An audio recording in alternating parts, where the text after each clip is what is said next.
Hello friends, तो आज हम देखेंगे ईवा ईआरपी सिस्टम में डिलीवरी नोट कैसे क्रिएट करते हैं। तो ये जो डिलीवरी नोट है वो हमें सेल्स ऑर्डर के अगेंस्ट क्रिएट करनी होती है।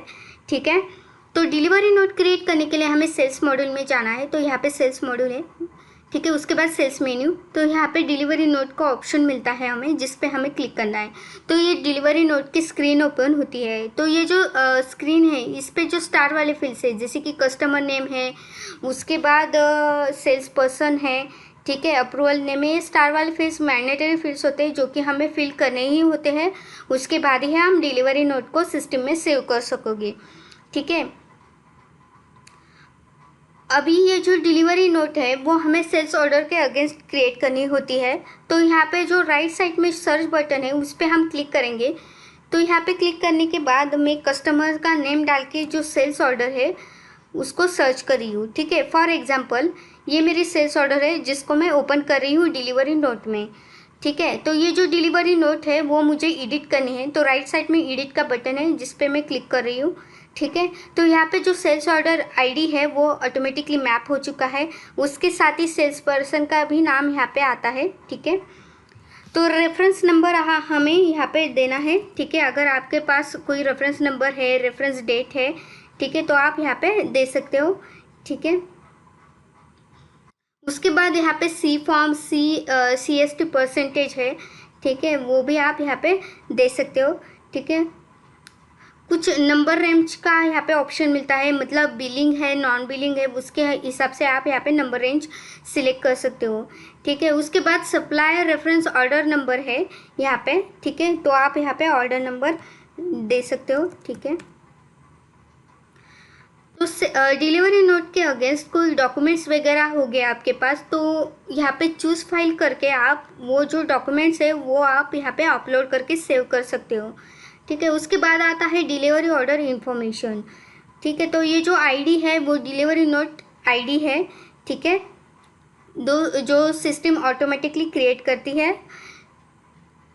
उसके बाद डिलीवरी नोट का बाय डिफ़ॉल्ट स्टेटस क्रिएटेड रहेगा। जैसे आप डिलीवरी नोट को सबमिट करते हो वो चेंज हो जाएगा, ठीक है। उसके बाद ब्रांच भी यहाँ पे मैप हो चुकी है सेल्स ऑर्डर से, ठीक है। उसके बाद अप्रूवल नेम आपको यहाँ पे सिलेक्ट करना है कि ये जो डिलीवरी नोट है उसको अप्रूव कौन करने वाला है, ठीक है। उसके बाद आपको डिलीवरी ग्रुप का ऑप्शन यहाँ पे मिलता है, डिलीवरी कैटेगरी, डिलीवरी टाइप यहाँ पे आप सिलेक्ट कर सकते हो, ठीक है। फॉर एग्जांपल यहाँ पे मेरे पास डमी डेटा है, ठीक है, जैसे कि उसके हिसाब से आप यहाँ पे कैटेगरी एंड टाइप सिलेक्ट कर सकते हो, ठीक है। उसके बाद यहाँ पे आपको ई वे बिल नंबर डालने का ऑप्शन मिलता है। तो यहाँ पे आप ई वे बिल नंबर भी एंटर कर सकते हो, ठीक है। उसके बाद कुछ ट्रैकिंग इन्फॉर्मेशन है, जैसे कि व्हीकल नंबर है, ठीक है, तो आप यहाँ पे व्हीकल नंबर दे सकते हो। उसके बाद व्हीकल नेम है, ठीक है।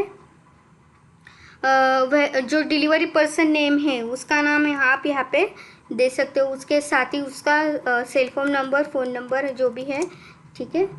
उसके बाद LR नंबर है, यहाँ पे LR नंबर का ऑप्शन आपको मिलता है। ट्रैकिंग नंबर भी आप यहाँ पे देख सकते हो, ठीक है।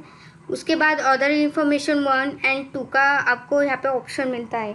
उसके बाद है डिस्क्रिप्शन। तो डिस्क्रिप्शन में अगर आपको डिलीवरी नोट के अगेंस्ट कोई मैसेज देना है, डिस्क्रिप्शन डालना है, तो आप यहाँ पे दे सकते हो, ठीक है।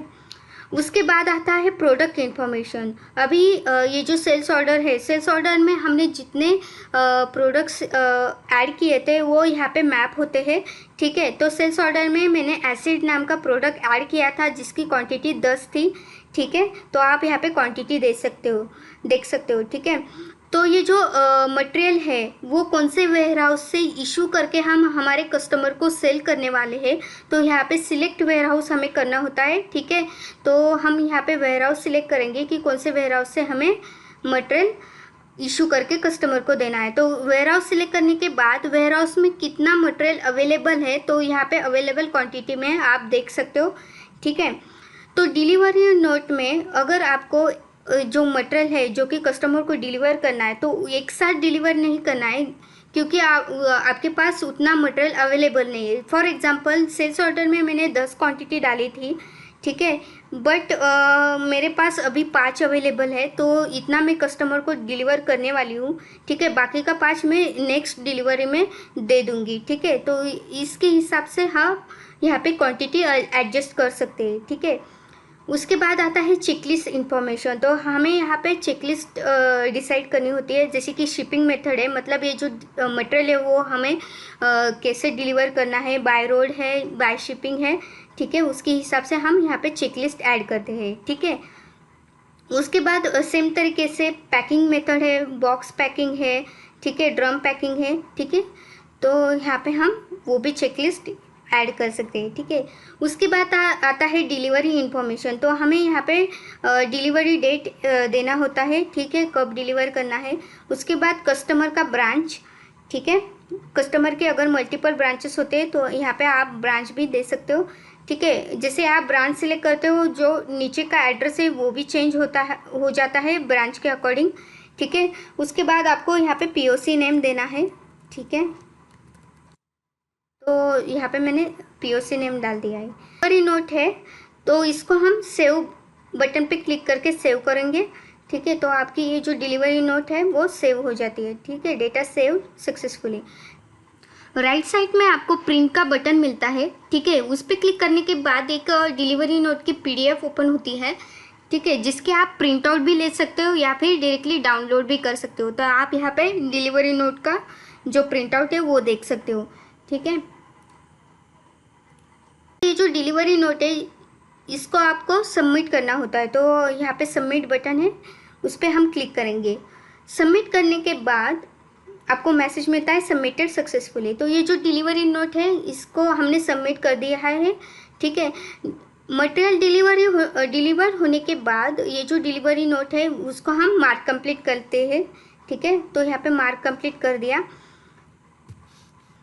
तो ये जो डिलीवरी नोट है वो हमने यहाँ पे सेल्स ऑर्डर के अगेंस्ट क्रिएट किया है, ठीक है। तो हमने ये जो डिलीवरी नोट में प्रोडक्ट्स ऐड किए थे वो हमने वेयर हाउस से इशू करके कस्टमर को डिलीवर कर दिया है। मतलब ये जो मटेरियल है वो हमारे वेयर हाउस से डिडक्ट होना चाहिए, ठीक है। तो हम यहाँ पे देखेंगे कि ये जो मटेरियल है वो वेयर हाउस से कैसे डिडक्ट हुआ है। तो हम इन्वेंट्री में जाएंगे, ठीक है। इन्वेंट्री के बाद यहाँ पे इन्वेंट्री ट्रांजेक्शन लिस्ट है, यहाँ पे आके हम राइट साइड में सर्च बटन पे क्लिक करके प्रोडक्ट नेम यहाँ पे डालेंगे, ठीक है। उसके बाद यहाँ पे वेयर हाउस सिलेक्ट करेंगे, ठीक है।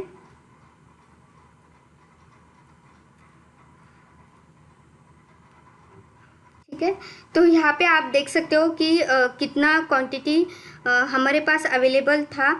तो यहाँ पे डॉक्यूमेंट टाइप्स है डिलीवरी नोट, मतलब डिलीवरी नोट को सबमिट करने के बाद ये जो प्रोडक्ट है उसका स्टॉक अपडेट हो चुका है पर्टिकुलर वेयर हाउस में, ठीक है। तो आप यहाँ पे ओपनिंग स्टॉक यहाँ पे उस मटेरियल का देख सकते हो।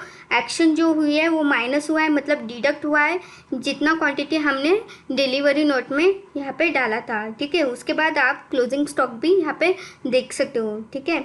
तो इस तरह से हम सिस्टम में डिलीवरी नोट क्रिएट करते हैं सेल्स ऑर्डर के अगेंस्ट। और उसके बाद जो मटेरियल है जो कि डिडक्ट होने वाला है वेयर हाउस से, तो वो जो डिडक्शन है वो भी हम यहाँ पे मेंटेन करते हैं,